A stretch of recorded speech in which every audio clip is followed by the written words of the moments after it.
Before you start teaching in September, there is something you really need to think about first.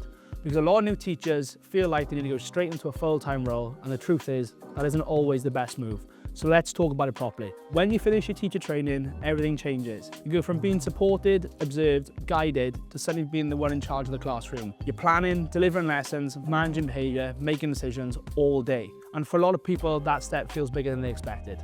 At this stage, there is a lot of pressure. You feel like you need to find the right school straight away, pick the right role, and make the right decision first time. But the reality is, you are still developing. You are still figuring out what kind of teacher you are and what environment actually suits you best. One of the biggest mistakes we see is people rushing into the first full-time role they can find, committing too early before you've had the chance to experience different schools or different settings. And sometimes that leads to people ending up somewhere that's not quite right for them. That is why more and more new teachers are choosing to start with supply teaching. It gives you the opportunity to step into real classrooms, work across different schools, and build your confidence properly.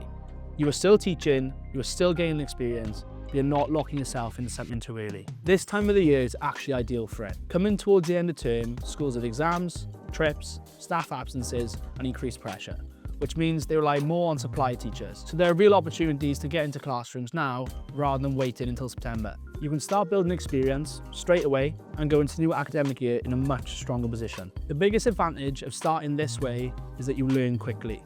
You experience different schools, different classrooms, different environments and expectations, and you start to understand what works for you and what doesn't. So when you do decide to move into something more permanent, you are making the right choice. Supply teaching is one of the best ways to build your confidence early on. You're not stuck in one environment trying to figure out everything at once. You're gradually building your experience and learning as you go along, making you more comfortable in the classroom over time. At Apollo Teaching Services, this is exactly what we support teaching staff with, helping you get into schools, giving you opportunities to build experience and supporting you as you develop, so you're not trying to figure out everything on your own. If you are finishing your teacher training this summer and you're thinking about what comes next, do not feel like you have to rush into a full-time role straight away. There's a smarter way to approach it. Start by building experience, understand what works for you, and then make the right move. If you want to get started, click the link below, inquire today, and we will help you take that next step properly. And don't forget, if you found this video helpful, like, subscribe, and leave a comment. Thank you for watching, and remember, get experience first, then make the right decision.